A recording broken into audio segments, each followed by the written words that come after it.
বাবা করে ছিলাম আমাদের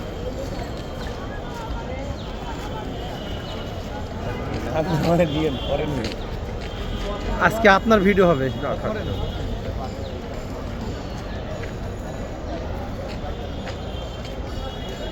ঠিক আছে।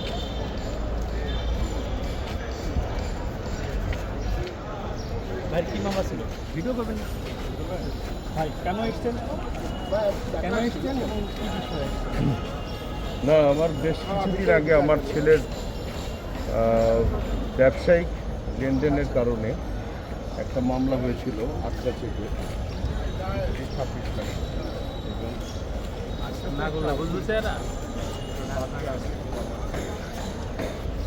মানুষটিরা তো বলে অনেক বড় দায়।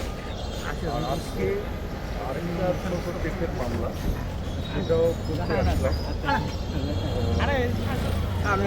আমার আইনের শ্রদ্ধা আছে, সম্মানবোধ আছে এবং আমি মনে করি আমি বাংলাদেশের নাগরিক। বাংলাদেশের আইনের প্রতি আমার অনেক শ্রদ্ধা। অনেক দ্রুত প্রচলিত আইনের ধারাতেই আমার এই সমস্যাটা সমাধান হবে আশা করছি। আর দোয়া করবেন আপনারা এবং আমার পরিবারের জন্য দোয়া করবেন মূলত। আর অন্য কিছু ভাবার কোনো কারণ নেই। আছি, ভালোই আছি আলহামদুলিল্লাহ এবং দোয়া করবেন। Best of luck. Thank you. কত নম্বর কোর্টে আসছে? ওইখানে দিদিরে বলেন কি